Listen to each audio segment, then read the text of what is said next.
Hello friends, Manoj Rajguru की political science classes में आपका स्वागत है। अगर आपको मेरे वीडियो, उनके कंटेंट और उनका प्रेजेंटेशन पसंद आए तो मेरे वीडियोस को लाइक करें, मेरे चैनल को सब्सक्राइब करें और बेल आइकन को दबाएं ताकि आने वाले वीडियोस की नोटिफिकेशन। वो है अरस्तु के दासता संबंधी विचार। दास प्रथा के ऊपर अरस्तु ने अपनी पुस्तक पॉलिटिक्स में किन विचारों को शेयर किया, उनको देखने की कोशिश करेंगे हम लोग। और इसको शुरू करने से पहले हम लोग देखते हैं कि अरस्तु का जो काल था, उस काल में पूरे यूनान के अंदर दास प्रथा व्यापक रूप से प्रचलित थी। हम लोग ये भी कह सकते हैं कि यूनानी सभ्यता का जो आधार था या यूनानी सभ्यता की जो बुनियाद थी वो दास प्रथा थी। दास प्रथा वहां के सामाजिक, आर्थिक, राजनीतिक जीवन का एक अभिन्न हिस्सा थी। पूरे यूनान में व्यापक तौर पर इस प्रकार की दास प्रथा प्रचलित थी। अरस्तु भी अपने वातावरण से प्रभावित था। जो वातावरण उसके समय चल रहा था, उस वातावरण से वो प्रभावित था और उसी से प्रेरणा पाकर उसने रूढ़िवादी मानसिकता को फॉलो करते हुए अपनी पुस्तक के अंदर दास प्रथा के बारे में अपने विचार लिखे। हालांकि हम लोग कहते हैं कि अरस्तु एक वैज्ञानिक था, वो यथार्थवादी था, लेकिन उन सब के बावजूद उसने अपनी सामाजिक परिस्थितियों को इग्नोर नहीं किया और समाज के अंदर जो दास प्रथा प्रचलित थी उसके ऊपर उसने अपने विचार रखे। उसी समय, अरस्तु के ही समय एक और विचारधारा प्रचलित थी जिसको हम सोफिस्ट विचारधारा कहते हैं। और एक प्रमुख सोफिस्ट विचारक रहे हैं जिनका नाम है एंटीफोन। उस समय समाज में जो दास प्रथा चल रही थी, उस दास प्रथा का सोफिस्ट विचारकों ने, विशेषकर जो एंटीफोन थे, उन्होंने मानवीय समानता के आधार पर इस दास प्रथा का पूरी तरह से विरोध किया, खंडन किया। हम ये भी कह सकते हैं कि उन्होंने सोफिस्ट विचारकों ने यूनानी समाज में प्रचलित दास प्रथा को समाप्त करने पर बल दिया। लेकिन इसके बावजूद, एक प्रतिनिधि विचारक होने के बावजूद, अरस्तु ने दास प्रथा का समर्थन करते हुए अपनी पुस्तक पॉलिटिक्स के पहले भाग के अंदर, हमने पढ़ा था कि पूरी पॉलिटिक्स के 8 भाग है, तो पहले भाग के अंदर उन्होंने दासता की व्यवस्था का उल्लेख किया। इन शॉर्ट हम ये कह सकते हैं कि उस समय के जितने भी नगर राज्य थे, नगर राज्यों का जो जीवन था, सांस्कृतिक जीवन, सामाजिक जीवन, राजनीतिक जीवन, आर्थिक जीवन, उन सभी पक्षों का आधार यही दास प्रथा थी। इसीलिए अरस्तु इस प्रथा को इग्नोर नहीं कर पाया और उसने अपनी पुस्तक के अंदर दास प्रथा के ऊपर व्यापक रूप से अपने विचार रखे। तो ये कुछ प्रारंभिक बातें थी दास प्रथा के बारे में। दास है क्या, दास की परिभाषा क्या बताई जाएगी?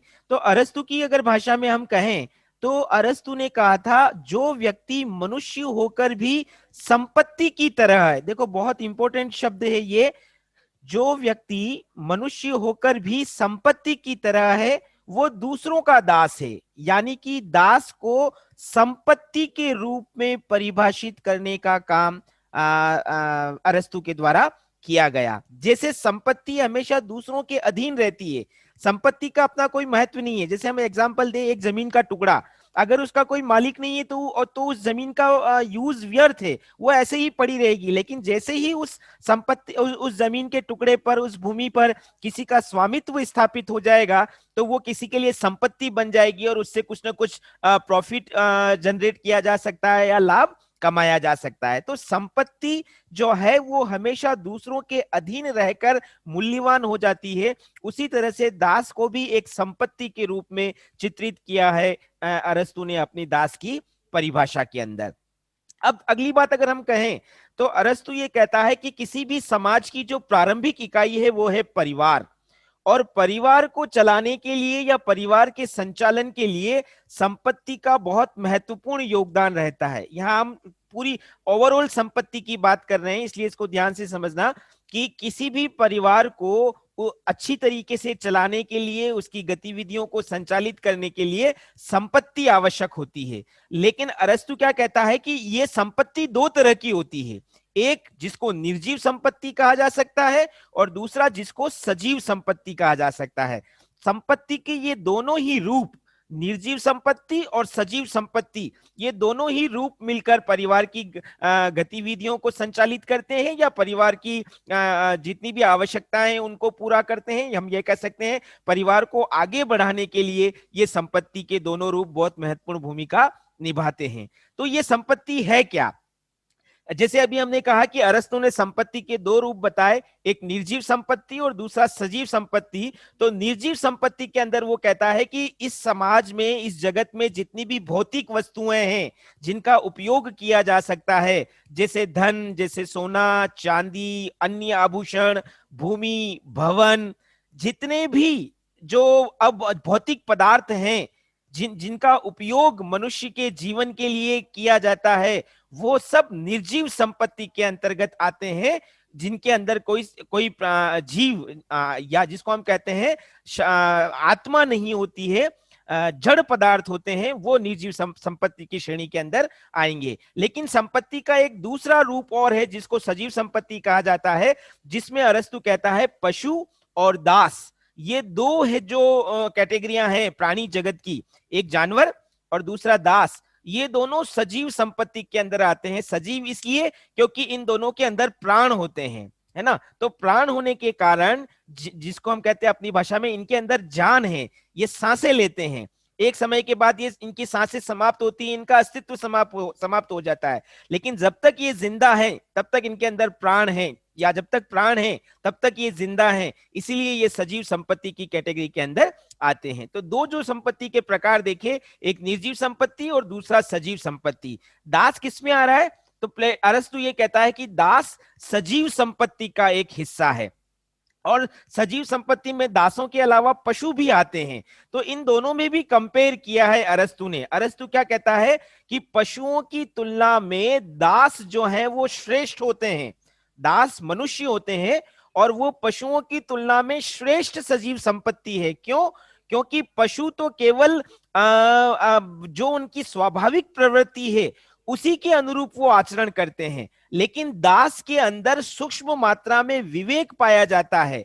पशुओं में विवेक का अभाव होता है, लेकिन दासों के अंदर सूक्ष्म मात्रा में विवेक का अभाव होता है, और उसी विवेक के कारण वो अपने स्वामी के आदेशों का अनुकरण करते हैं, वो अपनी स्वामी की सेवा करते हैं। तो ये जो विशेष भाव है दास के अंदर, विवेक का भाव, इसी के चलते वो पशुओं की तुलना में श्रेष्ठ होते हैं। तो ये सजीव संपत्ति में पशुओं और दासों में तुलना करते हुए दासों को श्रेष्ठ बताया है अरस्तु ने। इस पूरी बात के सार के रूप में हम क्या कह सकते हैं कि अरस्तु दास प्रथा को या दासों को समाज और परिवार के लिए एक अनिवार्य आवश्यकता बताते हैं।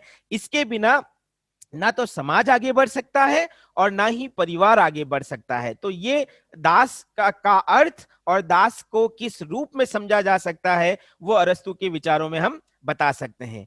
दास की प्रकृति क्या होती है ना, जो जिस दास व्यवस्था का उल्लेख अरस्तु ने अपनी पुस्तक के अंदर किया, उसका नेचर किस तरह का है, उसकी प्रकृति किस तरह की है। तो सबसे पहले बात हम बता सकते हैं कि अपनी प्रकृति से दास एक संपत्ति है। जैसे संपत्ति को हम अपनी आवश्यकताओं की पूर्ति के लिए उपयोग में लाते हैं, उसका यूज करते हैं, उसी प्रकार दास भी स्वामी की आवश्यकताओं की पूर्ति करता है। दास को स्वामी अपने हितों के लिए उपयोग में ला सकता है। संपत्ति को जब चाहे जिस तरह से उपयोग में लिया जा सकता है, उसी तरह से दास को भी स्वामी अपनी आवश्यकता के पूर्ति के लिए जब चाहे जिस तरह से उपयोग में ले सकता है। तो इस तरह से दास क्या है, अपनी प्रकृति से एक संपत्ति है ना।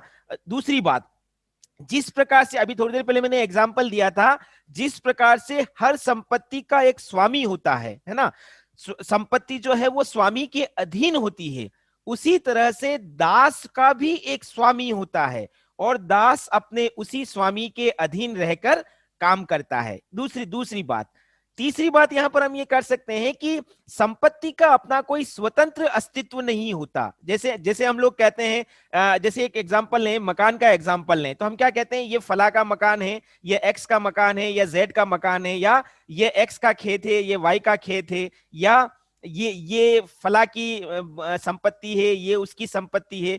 तो संपत्ति की पहचान किसी स्वामी से ही होती है। स्वामी के बिना संपत्ति का अपना कोई स्वतंत्र अस्तित्व नहीं होता। उसी तरह से दास का भी अपना कोई स्वतंत्र अस्तित्व नहीं है।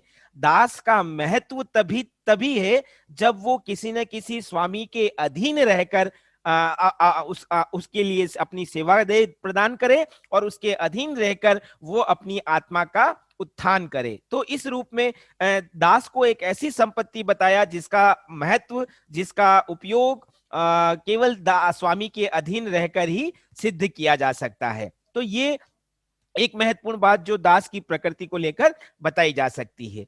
फिर दूसरी बात, जैसे संपत्ति का उपयोग केवल स्वामी के लिए होता है, उसी तरह से दास का अस्तित्व केवल स्वामी के लिए है ना। यहां हम इस चीज को और क्लियर कर दें कि दास किसकी बात का अनुकरण करेगा, जो उसका स्वामी है।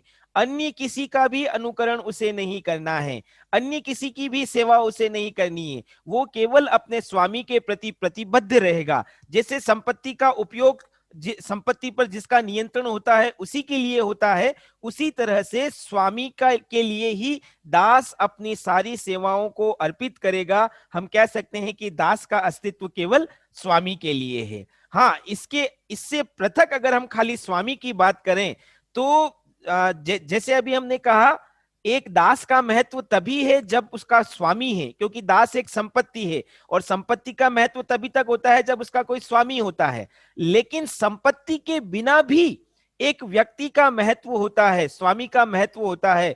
उसी प्रकार दास के बिना भी किसी व्यक्ति का, विवेकीय व्यक्ति की अपनी अलग पहचान, अलग अपना स्वतंत्र अस्तित्व होता है।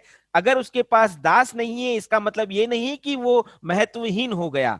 तो किसी भी स्वामी का स्वतंत्र और पृथक अस्तित्व है बिना दास के भी, लेकिन दास का अस्तित्व और दास की पहचान तभी बनती है जब उसका कोई स्वामी होगा। तो इस रूप में अरस्तु ने दास की प्रकृति को स्पष्ट करने का प्रयास किया है।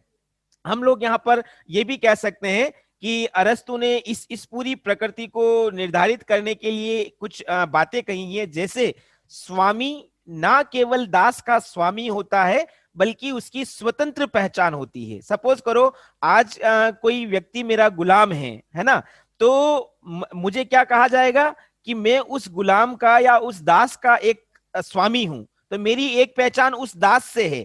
लेकिन उस दास को अलग करने के बावजूद भी मेरी अपनी एक व्यक्तिगत पहचान है। मेरी पहचान के दो आधार है, एक मैं दास के माध्यम से पहचाना जाऊंगा और दूसरा बिना दास के भी मेरी अपनी स्वतंत्र पहचान है। लेकिन अगर हम दास की बात करें तो दास केवल दास होता है।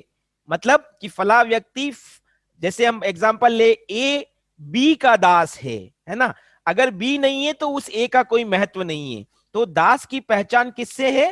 केवल और केवल स्वामी से, और स्वामी के अधीन रहकर ही वो अपनी पहचान को स्थापित कर सकता है। तो इस रूप में दासों की प्रकृति को अरस्तु ने अपनी पुस्तक के अंदर स्पष्ट किया है। दास प्रथा का औचित्य क्या है, क्यों होनी चाहिए दास प्रथा? तो अरस्तु ने दासता के औचित्य को स्पष्ट करने का प्रयास किया है। सबसे पहले वो क्या कहता है कि दासता एक नेचुरल इंस्टीट्यूशन है, एक प्राकृतिक संस्था है। प्राकृतिक संस्था का मतलब जो अपने आप स्वाभाविक रूप से विकसित होती है, जिसको बनाया नहीं जा सकता, है ना। अभी थोड़ी देर पहले हमने कहा था कि परिवार के संचालन के लिए दास प्रथा का होना आवश्यक है।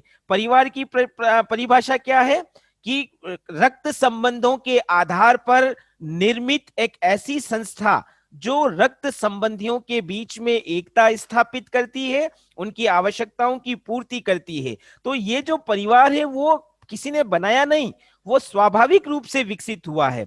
तो जैसे परिवार एक प्राकृतिक संस्था है, तो उस परिवार को चलाने के लिए संपत्ति भी एक प्राकृतिक संस्था हुई, है ना। दास भी एक संपत्ति है, इसलिए दास भी एक प्राकृतिक संस्था है।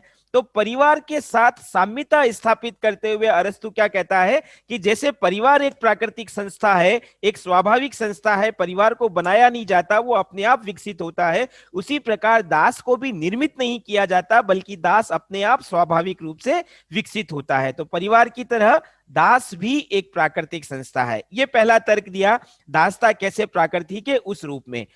दूसरी बात, अरस्तु ये कहता है कि अगर हम प्राकृतिक तौर पर देखें, है ना, तो सभी मनुष्य समान नहीं हैं। प्रकृति ने जब मनुष्यों का निर्माण किया तो उस निर्माण की अवस्था में सभी मनुष्यों को समान नहीं बनाया। कोई शारीरिक रूप से बलशाली है तो कोई शारीरिक रूप से कमजोर है, किसी में विवेक की प्रधानता है तो कोई का कम बुद्धि वाला व्यक्ति है। तो जन्म से ही प्रकृति के आधार पर मनुष्यों के अंदर असमानता देखी जा सकती है, और इसी असमानता के आधार पर समाज के अंदर या परिवार के अंदर वर्ग बनते हैं। जिन लोगों के अंदर विवेक की मात्रा ज्यादा होती है, जो लोग बुद्धिमान होते हैं, प्रज्ञावान होते हैं, वो शासक बनते हैं। शासक यानी कि वो स्वामी बन जाते हैं। और जिन लोगों में विवेक कम होता है, जिनमें सोचने समझने की क्षमता अल्प होती है, वो शासित बन जाते हैं, अर्थात वो दास की श्रेणी में चले जाते हैं। तो प्रकृति के द्वारा जो योग्यताएं, जो क्षमताएं मनुष्यों को प्रदान की जाती है, उन प्रकृति के द्वारा, है ना, उन्हीं क्षमताओं और योग्यताओं के आधार पर समाज के अंदर स्वामी और दास बनते हैं। ठीक है, पहली बात। दूसरी बात, अरस्तु क्या कहता है कि प्रकृति के अंदर एक नियम है, और वो नियम है श्रेष्ठतर का निम्नतर पर शासन। जो शक्तिशाली है वो श्रेष्ठ है, जो कमजोर है वो निम्न है। और ये नियम है कि श्रेष्ठ व्यक्ति हमेशा निम्न व्यक्तियों पर शासन करेगा। हम लोगों ने कल भी एक बात पढ़ी थी, मत्स्य न्याय की बात पढ़ी थी, जिसमें हमने कहा था कि बड़ी मछली को अगर अपनी भूख शांत करनी है तो वो छोटी मछली को खाकर अपनी भूख शांत करेगी, है ना, जिसको मत्स्य न्याय हम कहते हैं। तो यहां पर भी यही बात है कि समाज के अंदर श्रेष्ठ व्यक्ति जो है वो अपनी आवश्यकताओं की पूर्ति के लिए निम्न व्यक्तियों को माध्यम बनाएगा, निम्न व्यक्तियों के को दास बनाकर वो अपनी आवश्यकताओं की पूर्ति करेगा। तो ये प्रकृति का जो नियम है, श्रेष्ठतर पर निम्नतर, श्रेष्ठतर का निम्नतर पर शासन, इसी प्राकृतिक नियम के आधार पर दासता जो है वो एक प्राकृतिक संस्था है ना। क्योंकि दास कानून के माध्यम से नहीं बनाए जा रहे हैं, दास प्राकृतिक नियम के आधार पर बनाए जा रहे हैं। और प्राकृतिक नियम क्या है? जो प्रकृति के आधार पर जो श्रेष्ठ है, जिसके अंदर विवेक है, वो प्रकृति के आधार पर ही जो निम्न है उनके ऊपर शासन स्थापित करेगा, उनको अपना दास बनाएगा। तो ये पहला औचित्य जो अरस्तु ने स्थापित किया था, दासता क्यों सही है, प्राकृतिक आधार पर दासता सही है, एक प्राकृतिक संस्था के रूप में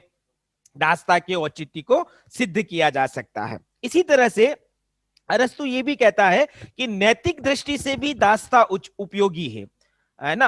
अभी हमने देखा था कि किसी भी समाज के अंदर दो वर्ग होते हैं, एक शासक वर्ग और एक शासित वर्ग। शासक वर्ग कौन है? जिसके पास विवेक है, बुद्धि है, प्रज्ञा है, जो शासन के कार्यों में भाग ले रहा है ना, उस जिसको हम स्वामी कह रहे हैं। तो एक तो वर्ग हो गया स्वामी, और दूसरा वर्ग कौन हो गया? जिसके अंदर शारीरिक बल तो है लेकिन विवेक नहीं है, और इसी कारण से उसको दास बनाया जा रहा है। तो दूसरा वर्ग कौन हो गया? दास। नैतिक दृष्टि से अरस्तु क्या कहता है? नैतिक दृष्टि से दास प्रथा स्वामी के भी हित में है और दास के भी हित में है, दोनों के हित में। कैसे? पहले हम बात करते हैं स्वामी के हित में, कि स्वामी जो है, स्वामी वर्ग के व्यक्ति जो हैं, उनकी जिम्मेदारी क्या है कि समाज के या राज्य के जो न्यायिक कार्य हैं, जो प्रशासनिक कार्य हैं, जो शासन संबंधी कार्य हैं, उन कार्यों को सार्वजनिक हित में संचालित करे। ये स्वामी वर्ग के लोगों का काम है। लेकिन इस काम को करने के लिए उनको समय की आवश्यकता रहती है।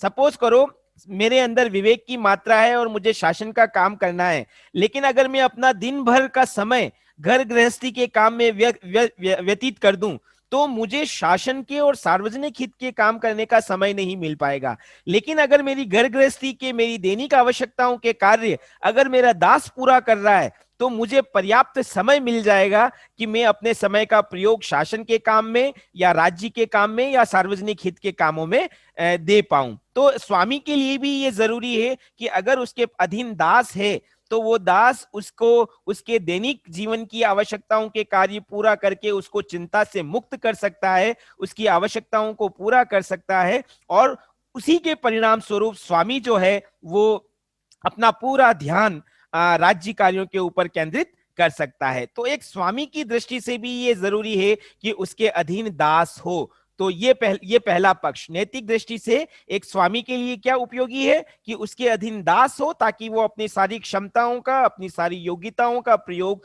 सार्वजनिक हित के लिए या राज्य हित में दे सके। इसी तरह से दासों के लिए भी दास प्रथा हितकारी है। स्वामी के लिए तो है ही, लेकिन दास के लिए भी हितकारी है। कैसे? क्योंकि प्रकृति ने इन दासों को शारीरिक बल तो प्रदान किया है, लेकिन इनके पास विवेक की कमी है। अरस्तु क्या कहता है कि दासों के अंदर विवेक की कमी है, शारीरिक रूप से ये बहुत बलशाली है, इसीलिए इनकी भलाई किसमें है कि ये स्वामी के अधीन रहकर काम करें। क्यों?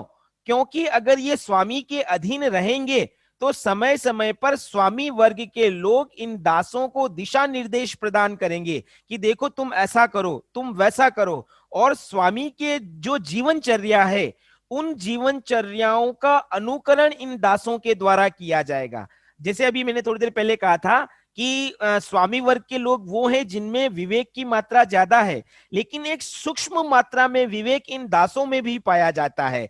अपने उसी सूक्ष्म विवेक के आधार पर ये दास वर्ग के लोग स्वामी वर्ग के लोगों का, उनके जीवन का, उनके मूल्यों का, उनकी आदतों का, उनके व्यवहार का जब अनुकरण करेंगे तो ये अपना आत्म उत्थान कर पाएंगे। यानी कि दासों का आत्म उत्थान कब हो पाएगा? वो अपने व्यक्तित्व को कब विकसित कर पाएंगे? जब वो स्वामी वर्ग के अधीन रहेंगे।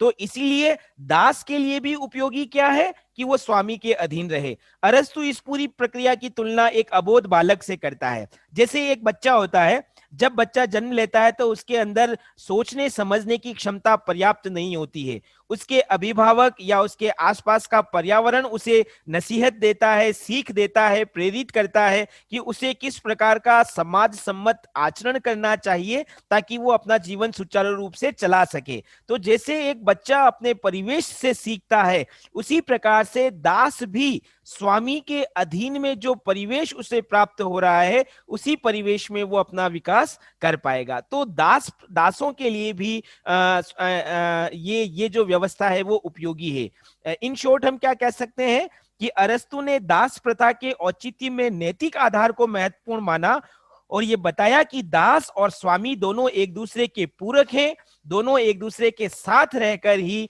एक दूसरे के लिए लाभकारी साबित हो सकते हैं। तो ये दूसरा औचित्य दास प्रथा का। तीसरा औचित्य जो अरस्तु बताता है वो है कि किसी भी प्रकार के राज्य में दासता एक आवश्यक व्यवस्था है ना। दास प्रथा एक आवश्यक संस्था भी हम बता सकते हैं। इसके पीछे अरस्तु ये कहता है कि दासता एक सार्वभौमिक संस्था है। सार्वभौमिक मतलब जैसे हमने कहा था कि तत्कालीन यूनान के अंदर सभी राज्यों में दास प्रथा प्रचलित थी और सभी राज्यों के जीवन के हर पक्ष पर, चाहे वो सामाजिक पक्ष हो, राजनीतिक पक्ष हो, आर्थिक पक्ष हो, सभी में दास प्रथा प्रचलित थी और दासों के कारण ही ये जीवन के सारे पक्ष जो है वो समृद्ध हो रहे थे। राज्य की समृद्धि का आधार जो था वो ये दास प्रथा था। इसीलिए अरस्तु ने क्या निष्कर्ष निकाला कि अगर इस दास व्यवस्था का अंत कर दिया जाएगा तो नगर राज्यों का भी अंत हो जाएगा, नगर राज्य भी सर्वनाश की ओर चले जाएंगे। इसीलिए अगर राज्यों के अस्तित्व को बनाए रखना है, राज्यों को समृद्ध और विकसित करना है, तो राज्यों के जीवन में दास प्रथा को होना बहुत जरूरी है। तो राज्यों के जीवन को जिसमें व्यक्ति और समाज का जीवन सम्मिलित है, उसको बनाए रखने के लिए भी अरस्तु ने दास प्रथा को आवश्यक माना। तो ये तीन औचित्य अभी हमने बताए। पहला, दासता एक प्राकृतिक संस्था है, दूसरा नैतिक आधार पर दासता उपयोगी है, और तीसरा राज्य को बनाए रखने के लिए, राज्य को समृद्ध करने के लिए भी दासता एक अनिवार्य और आवश्यक संस्था है। तो इन तीन आधारों पर दासता का समर्थन किया जा सकता है। दास होते कितने प्रकार के हैं? तो अरस्तु ने 2 प्रकार के दासों का उल्लेख किया है। दासता के 2 प्रकार अरस्तु की पुस्तक के अंदर हम बता सकते हैं। पहला प्रकार है प्राकृतिक या स्वाभाविक दास। देखो, बहुत महत्वपूर्ण है दासों का ये प्रकार। प्राकृतिक या स्वाभाविक दास का मतलब क्या है कि अरस्तु कहता है कि समाज के अंदर रहने वाले वो लोग जो जन्मजात अल्प बुद्धि वाले हैं, मतलब जिनके अंदर शारीरिक क्षमताएं तो हैं, शारीरिक बल तो है, लेकिन जिनके अंदर सोचने समझने की पर्याप्त क्षमता नहीं है, ऐसे लोगों को दास बनाया जाता है तो उन्हें प्राकृतिक या स्वाभाविक दास कहते हैं। ऐसे ऐसे लोगों में अल्प बुद्धि किसी ने डाली नहीं है, जन्म से ही उनके अंदर स्वाभाविक रूप से इस प्रकार का विवेक है कि वो कुछ ज्यादा समझदारी के काम नहीं कर सकते हैं, है ना। इसीलिए प्रकृति के द्वारा वो शासित होने के लिए पैदा हुए हैं, यानी कि प्रकृति के द्वारा वो दास बनने के लिए पैदा हुए हैं। तो ऐसे दास जो जन्म से ही अल्प बुद्धि वाले हैं, उनको प्राकृतिक या स्वाभाविक दास की श्रेणी के अंदर रखा है अरस्तु ने। ये दासता का पहला प्रकार। लेकिन एक दूसरा प्रकार और अरस्तु बताता है जिसको वो कहते हैं कानूनी दास। कुछ कुछ विद्वान ये कहते हैं कि ये आकस्मिक दास भी हैं। आकस्मिक मतलब जिनको अचानक दास बना लिया जाता है, कानूनी दास अथवा आकस्मिक दास। इसका मतलब क्या है? आप लोगों को पता है कि पहले के समय में एक प्रथा प्रचलित थी कि युद्ध के जब दो राज्यों के बीच में युद्ध होता था तो युद्ध में जो पक्ष हार जाता था तो हारने वालों को बंदी बना लिया जाता था और उन उन बंदी सैनिकों को एज ए दास के रूप में ट्रीट किया जाता था। यानी कि एक प्रथा थी प्राचीन समाज के अंदर, युद्ध में जो पक्ष हार रहा है उसके बंदियों को दास बनाया जाता था। ऐसे ही दासों को जिनको कि युद्ध में हार के बाद बंदी बना लिया जाता था, ऐसे ही दासों को अरस्तु कानूनी दास की उपमा देता है। तो कानूनी दास का मतलब क्या है? युद्ध में हारने वाले बंदियों को दास बनाना, ये कानूनी दास है। ठीक है। अब अरस्तु क्या कहता है? अरस्तु ने कानूनी दास की प्रथा को सैद्धांतिक दृष्टि से अनुचित बताया। ध्यान से समझना, प्राकृतिक दास का तो वो समर्थन करता है, लेकिन कानूनी दास की प्रथा का सैद्धांतिक आधार पर विरोध अरस्तु के द्वारा किया गया। क्यों किया गया? तो इसके पीछे अरस्तु का तर्क क्या था कि युद्ध में हार और जीत हमेशा नैतिक गुणों के आधार पर नहीं होती है। मतलब विवेक के आधार पर हार और जीत तय नहीं होती है।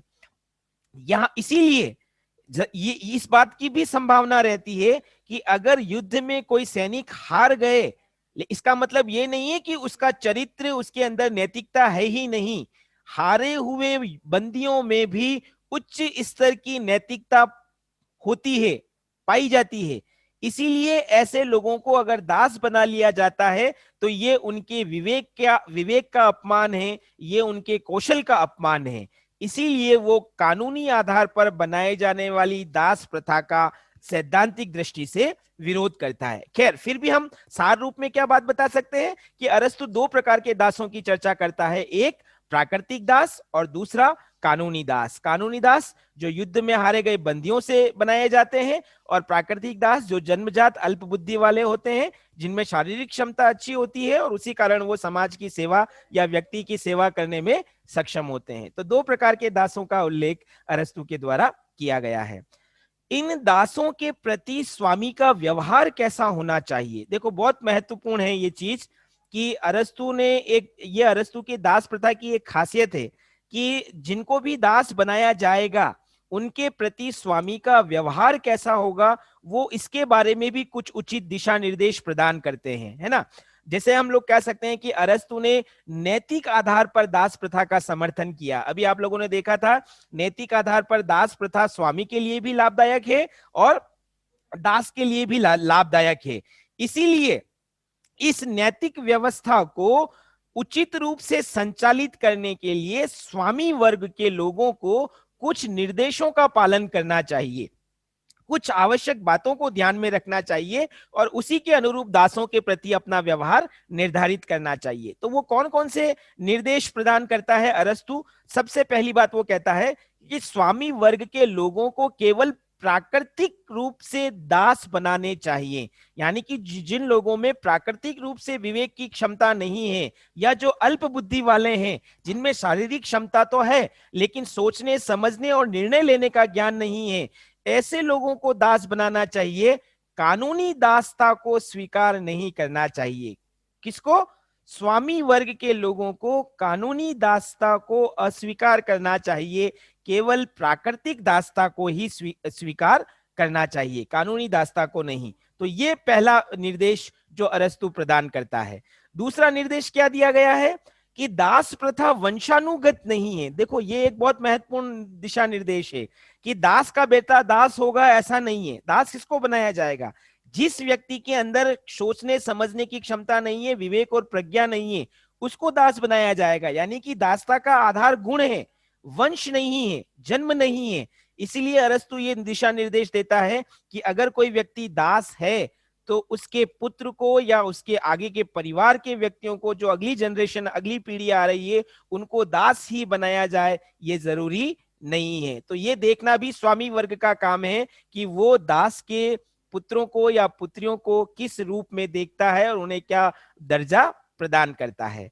तीसरा जो दिशा निर्देश अरस्तु ने दिया है स्वामी वर्ग के लोगों को, वो है कि ये दास प्रथा एक लाभकारी व्यवस्था है ना। नैतिक दृष्टि से ये स्वामी और दास दोनों को लाभ प्रदान करती है। इसीलिए दासों के प्रति स्वामी का व्यवहार उदार होना चाहिए। उदार, यहां उदार व्यवहार का मतलब क्या है कि वो स्वामी है, इसका मतलब ये नहीं कि वो उसके साथ पशु तुल्य व्यवहार करे, वो उसके प्रति क्रूरता दिखाए, वो उसका अनैतिक शोषण करे, है ना, उसको जीने योग्य माहौल प्रदान करे, उसके प्रति सदचरित्र और सदव्यवहार प्रदर्शित करे। ये एक स्वामी का कर्तव्य है।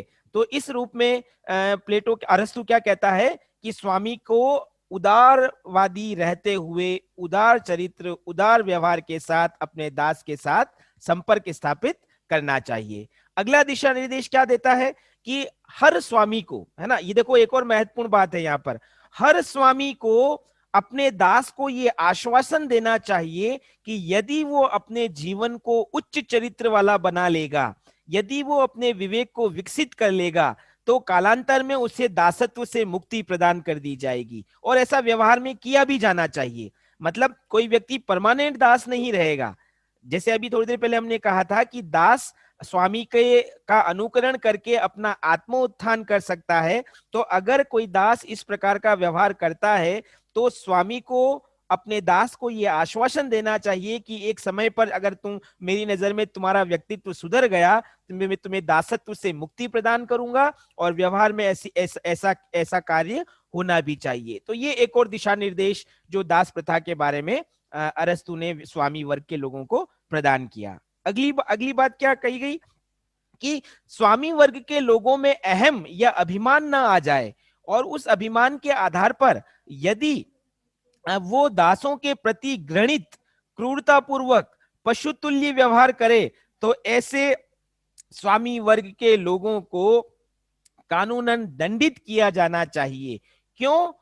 ताकि वो अनुचित, अमानवीय, अराजक व्यवहार दासों के प्रति ना करे और दासों को भी अपने व्यक्तित्व विकास का समुचित अवसर मिल सके। तो भले ही दास संपत्ति है, लेकिन उस संपत्ति का यदि मिसयूज होता है तो उसके लिए स्वामी वर्ग के लोगों को दंडित किया जाना चाहिए। ऐसा भी एक दिशा निर्देश अरस्तु ने प्रदान किया।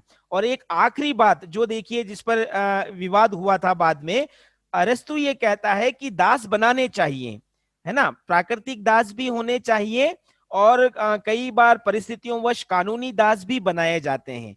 लेकिन अरस्तु ने क्या कहा कि यूनान के लोगों को दास नहीं बनाया जाना चाहिए। देखो आलोचक कहते हैं कि अरस्तु ने ऐसा कहकर अपनी जातीय श्रेष्ठता या जातीय अहंकार की भावना को व्यक्त किया। अरस्तु का यह मानना था कि दूसरे राज्यों की तुलना में यूनान के लोग ज्यादा बुद्धिमान होते हैं। यूनान के लोगों में सोचने समझने की क्षमता दूसरे क्षेत्रों की तुलना में ज्यादा है। इसलिए अगर यूनान के लोगों को दास बनाया जाता है तो ये अनुचित है। इसीलिए उन्होंने, अरस्तु ने यूनान के लोगों को दास बनाने का विरोध किया। यूनान के लोगों को ना तो प्राकृतिक दास बनाया जाए और ना ही कानूनी दास बनाया जाए। ये एक और दिशा निर्देश जो अरस्तु के द्वारा प्रदान किया गया। तो दासों के प्रति क्या व्यवहार होने चाहिए, ये 6 मुख्य बातें हम लोग यहाँ पर अरस्तु के अनुसार बता सकते हैं। इस पूरी दास प्रथा में कमियां क्या हैं, इसकी आलोचनाएं क्या हैं, अगर उसको हम रेखांकित करने की कोशिश करें तो सबसे पहली आलोचना ये बताई जा सकती है कि दास संपत्ति नहीं है। अभी मैंने अपनी बात के सबसे प्रारंभ में कहा था, अरस्तु ये कहता है कि परिवार को चलाने के लिए संपत्ति चाहिए। संपत्ति 2 तरह की होती है, निर्जीव संपत्ति और सजीव संपत्ति। दास इस सजीव संपत्ति का हिस्सा है ना। चूंकि दास एक प्राणी है, इसलिए उसको सजीव संपत्ति के रूप में अरस्तु ने परिभाषित किया। लेकिन अगर व्यक्ति को, प्राणी को संपत्ति मान लिया जाए, तो ये प्राणी मात्र के प्रति, इंसानियत के प्रति, मानवता के प्रति एक प्रकार का अपमान है। मनुष्य को जीने का अधिकार है, उसको कभी भी किसी की संपत्ति नहीं माना जा सकता। तो ये पहली आलोचना आलोचकों के द्वारा की गई कि अरस्तु ने जिस तरह से दास के रूप में मनुष्य को संपत्ति माना है, मनुष्य कभी भी संपत्ति नहीं हो सकता। पहली आलोचना। दूसरी आलोचना क्या की जाती है? कुछ आलोचक कहते हैं कि अरस्तु की इस पूरी अवधारणा में बहुत सारे विरोधाभासी तथ्य नजर आते हैं। सबसे पहला तथ्य हम क्या कहते हैं? एक तरफ वो ये कहता है कि दास बनेगा कौन? जिस व्यक्ति के अंदर विवेक की मात्रा कम है ना, सोचने समझने की क्षमता कम है, इसीलिए उसको दास बनाया जा रहा है। तो एक तरफ तो वो कह रहा है कि किसी में सोचने समझने की क्षमता है ही नहीं, केवल शारीरिक क्षमता है, इसलिए दास बना रहे हैं। लेकिन दूसरी तरफ वो क्या कह रहा है कि दासों के अंदर इतना विवेक होता है कि वो अपने स्वामी के जीवन का, उनके मूल्यों का, उनके व्यवहार का अनुकरण करके अपना विकास करना खुद सीखता है। तो मतलब एक तरफ वो दासों को विवेक शून्य बता रहा है, और दूसरी तरफ वो कह रहा है कि दासों के अंदर विवेक है जिससे वो अपना विकास कर सकता है। तो ये एक विरोधाभासी तथ्य है। कौन सी बात सही है? आलोचक इसी तथ्य को रेखांकित करते हैं। दूसरी बात, आलोचक क्या कहते हैं कि स्वामी और दास के बीच में मधुर संबंध स्थापित होने चाहिए। अब आलोचक ये भी कहते हैं कि स्वामी वर्ग की प्रकृति, स्वामी वर्ग का गुण अलग है, और दास वर्ग की प्रकृति और दास वर्ग का गुण अलग है। दो विरोधी प्रवृत्ति वाले लोग कभी भी मित्रता पूर्वक साथ नहीं रह सकते। स्वामी हमेशा अपनी आवश्यकताओं की पूर्ति के लिए दासों का शोषण करेगा, और उस शोषण से मुक्ति पाने के लिए या दासत्व से मुक्ति पाने के लिए दास वर्ग हमेशा स्वामी वर्ग का विरोध करेगा। तो इस विरोध के चलते उनमें मित्रतापूर्ण संबंध कभी स्थापित हो ही नहीं सकते। तो ये एक और विरोधाभास जो अरस्तु के दास प्रथा में नजर आते हैं।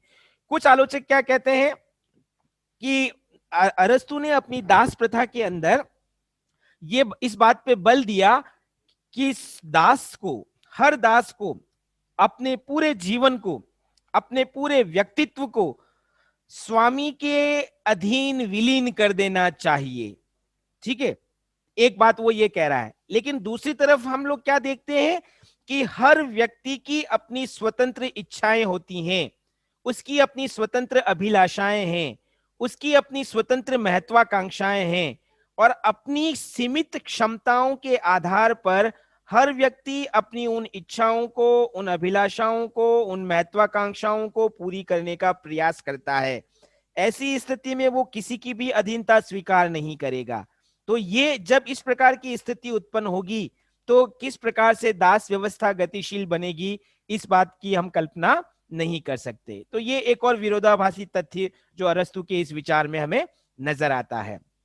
फिर एक अगली आलोचना जो अरस्तु के द्वारा, अरस्तु की इस दास प्रथा के बारे में की जाती है, वो प्राकृतिक योग्यता के नाम पर हम लोग बता सकते हैं। अरस्तु ने कहा था कि जन्मजात व्यक्तियों के अंदर असमानता पाई जाती है। कुछ लोगों में शारीरिक क्षमता ज्यादा होती है, कुछ में कम, कुछ में विवेक ज्यादा होता है, कुछ में कम, और इसी आधार पर समाज में स्वामी और दास वर्ग बनते हैं। अगर हम ये बात मान भी लें, तो आलोचक क्या कहते हैं कि ये तय नहीं किया जा सकता, इस बात का कोई पैमाना नहीं है, कोई माध्यम नहीं है कि हम कैसे मापें कि किसी के अंदर विवेक ज्यादा है और किसी के अंदर विवेक कम। तो जब विवेक को मापने का कोई माध्यम नहीं है, तो हम वर्गीय विभाजन कैसे करेंगे? इस बात को स्वीकार नहीं किया जा सकता। दूसरी बात, अगर कोई व्यक्ति गुणों के आधार पर दास बन रहा है, तो फिर जन्मजात दास किस प्रकार से आगे बढ़ेंगे, या जिन लोगों ने जन्म लिया है उनके अंदर विवेक का निर्धारण किस प्रकार से होगा, इस बात को लेकर अस्पष्टता अरस्तु के विचारों में नजर आती है। तो ये दूसरी आलोचना जो अरस्तु की दास प्रथा के बारे में की जाती है। तीसरी आलोचना जब अगर हम देखें, तो वो है शारीरिक श्रम की उपेक्षा। आप लोगों ने देखा कि दास किसको बनाया जाएगा? जिसके अंदर शारीरिक श्रम ज्यादा है, बुद्धि कम है। इसका मतलब क्या है कि अरस्तु ये कहता है कि शारीरिक श्रम जिसके पास है, जिसमें शारीरिक बल है, उसके अंदर निम्न स्तर की योग्यता है। मतलब उसने शारीरिक बल को निम्न स्तर की योग्यता माना, तभी वो इसके आधार पर दास प्रथा को प्रचलित करने का समर्थन करता है। जबकि हम अगर देखें तो समाज के अंदर समृद्धि लाने में श्रम, शारीरिक श्रम का, शारीरिक बल का बहुत महत्वपूर्ण योगदान होता है। फॉर एग्जाम्पल, किसान क्या करता है? शारीरिक श्रम करता है। श्रमिक क्या करता है? शारीरिक श्रम करता है। जितना भी उत्पादक वर्ग है वो मानसिक श्रम की बजाय शारीरिक श्रम के आधार पर काम करता है।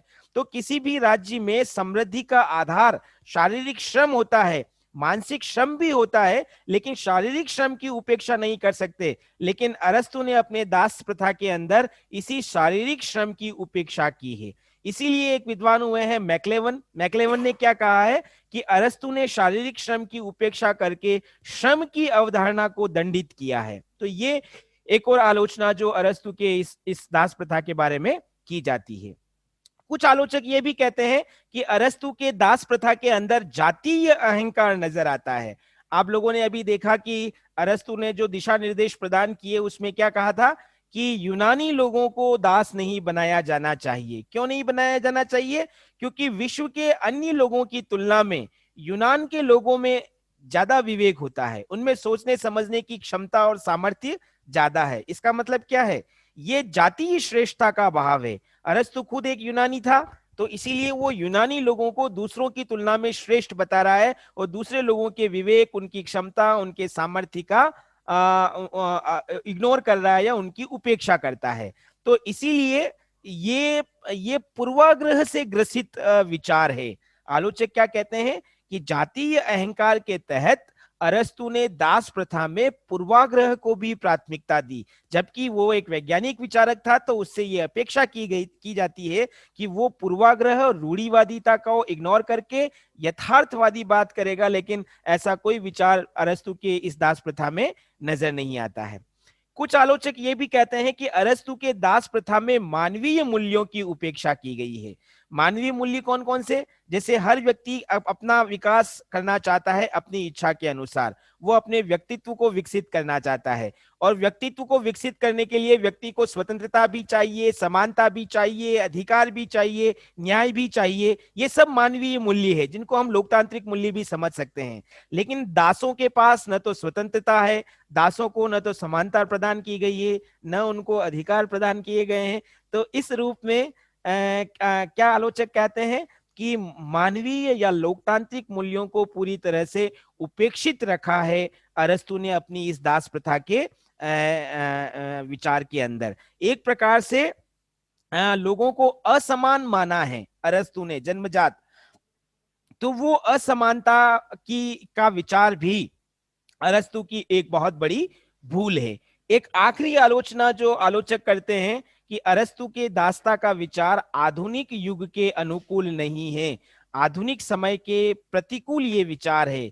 आधुनिक काल के अंदर दो विचारधाराएं बहुत महत्वपूर्ण हैं जो विश्व में व्यापक रूप से प्रचलित हुई हैं, एक लोकतंत्र और दूसरी समाजवाद।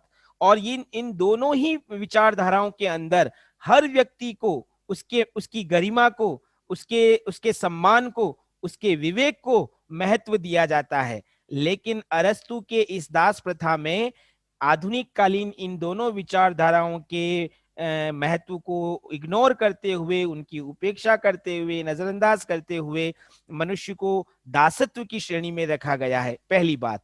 दूसरी बात, वर्तमान काल में या आधुनिक काल में नस्लीय भेदभाव लगभग समाप्ति की ओर है। लेकिन अरस्तु की दास प्रथा के अंदर हमें ये नस्लीय भेदभाव, ये नस्लीय असमानता नजर आती है, जो कि आज के युग में अमान्य कही जा सकती है। तीसरी बात, अरस्तु ने यह भी कहा था कि जितने भी श्रमजीवी हैं, श्रमजीवी का मतलब जिनमें शारीरिक क्षमताएं हैं, वो दास बनने के योग्य हैं। वर्तमान काल में हम इस धारणा को, इस विचार को भी स्वीकार नहीं कर सकते कि सभी श्रमजीवी जो हैं वो दास बनेंगे। तो ये जितने भी विचार हैं, उन विचारों के आधार पर हम क्या कह सकते हैं कि अरस्तु की दास प्रथा जो है वो आलोचनाओं से ग्रसित है। अंत में निष्कर्ष के तौर पर अगर हम कुछ बात करें तो हम कह सकते हैं कि दास्ता के प्रति अरस्तु एक वैज्ञानिक दृष्टिकोण वाला विचारक था। अरस्तु ने अपने अपने अपने विचारों को व्यक्त करने में जिन वैज्ञानिक पद्धतियों का प्रयोग किया था उसके आधार पर वो उसके विचार परिष्कृत कहे जा सकते हैं। लेकिन दास्ता के बारे में अरस्तु ने जो विचार रखे वो उसकी अबुद्धिवादिता और सामाजिक अन्याय का प्रतीक कहे जा सकते हैं, है ना। पर्टिकुलर हम दास्ता के संबंध में विचारों को लेकर कहें तो अरस्तु के विचार अबुद्धिवाद का प्रतीक है, उसमें तार्किकता नजर नहीं आती है और वो समाज के अन्याय के पक्ष को उजागर करते हैं। हम लोग ये भी कह सकते हैं कि एक वैज्ञानिक व्यक्ति, अरस्तु को राजनीतिक वैज्ञानिक कहा जाता है, एक वैज्ञानिक व्यक्ति अपने युग की परिस्थितियों के पूर्वाग्रह से ग्रसित था, इसीलिए यूनान में जो दास प्रथा चल रही थी उसी को उसने अपने विचारों में भी कंटिन्यू किया और उस प्रथा का पूरी तरह से समर्थन किया। अब अरस्तु ने जब दास प्रथा का समर्थन किया तो क्या कहा जा सकता है, ये अरस्तु के द्वारा किया गया एक नैतिक अपराध है। नैतिक अपराध इसलिए क्योंकि अरस्तु अगर अपने विवेक से देखता तो इस घृणित, इस शोषित, अमानवीय दास प्रथा को समाप्त करने की बात कह सकता था, लेकिन उसने ऐसा किया नहीं, इसलिए ये अरस्तु का एक नैतिक अपराध कहा जा सकता है। लेकिन इसके बावजूद अरस्तु की दास प्रथा की बहुत व्यापक आलोचनाएं की जाती है, उसके बावजूद हम कह सकते हैं कि अरस्तु की दास प्रथा में कुछ उजले पक्ष, कुछ सकारात्मक तथ्य भी हम रेखांकित कर सकते हैं। जैसे अरस्तु ने यह कहा था कि स्वामी का व्यवहार सद्व्यवहार होना चाहिए, है ना। अगर समाज के अंदर दो वर्ग हैं, एक दुर्बल वर्ग है और एक सबल वर्ग है, तो सबल वर्ग को हमेशा दुर्बल वर्ग के प्रति सद्व्यवहार प्रदर्शित करना चाहिए, उनके विकास में योगदान देना चाहिए। तो ये बात हमें अरस्तु की दास प्रथा में नजर आती है। दूसरी बात अरस्तु ने यह भी कही थी कि अगर दास अपना विकास कर लेते हैं, अपने व्यक्तित्व को सुदृढ़ बना लेते हैं, तो एक समय के बाद उन्हें दासत्व से मुक्ति प्रदान कर देनी चाहिए।